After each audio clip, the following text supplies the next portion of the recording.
readers love your resort so much? What's the main asset? I think we have a very strong DNA. So firstly, Soneva is a family business. My name's Sonu, my wife's Eva. So it's incorporated in the name. So you have that attention to detail that owner-operators can give. And we also have strong values and philosophy. So our core purpose is to create innovative and enlightening slow life. Slow life standing for sustainable, local, organic, wellness, learning, inspiring, fun experiences. And our mission, our guiding principle that drives a lot of our creativity and some of the concepts that we develop is intelligent luxury. And what we mean by that is, by intelligent luxury, is we're taking the Latin origins of intelligent, intellego, to try and understand what is truly luxurious for the wealthy today. Because if you think about it, over the last 30 to 40 years, there's been a huge demographic shift. The rich have become younger, for sure. They've become more global, but they've also become urban. So the rich have moved from being rural, landed gentry, living in the countryside with a lot of fresh air and fresh foods from their farms and streams and etc. and walks and nothing to do. So in the past, for the rural wealthy, luxury was all about change. Dressing up,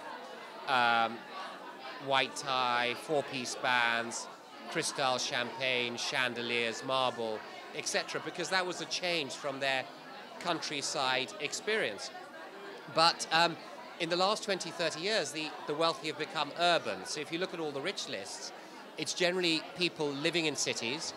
They're living in boxes. So they're going from their home box, running out of the home box into the car box, going to the, say, office box, and then back into the car box, to the restaurant box, and then eventually back in the home box. So, fresh air becomes an issue.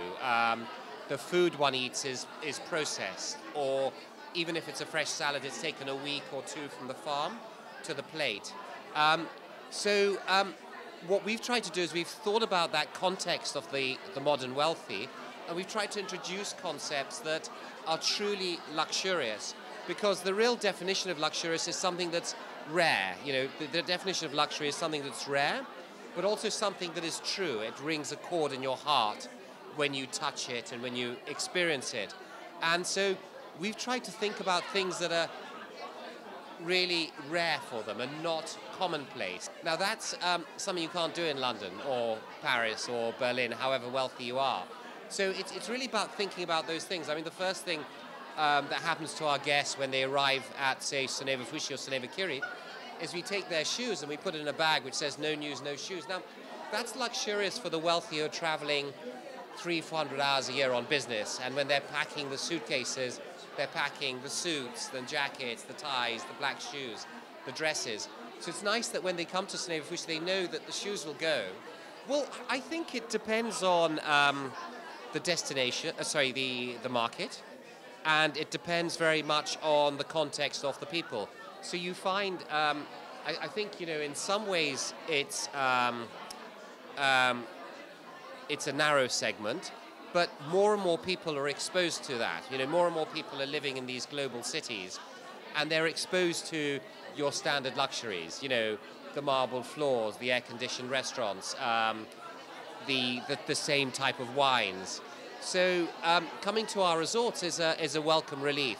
So intelligent luxury is all about thinking about what really is special for our guests and what's different, and to give them a surprise that they're not used to. And I find that we're appealing to more and more people. And the other thing is that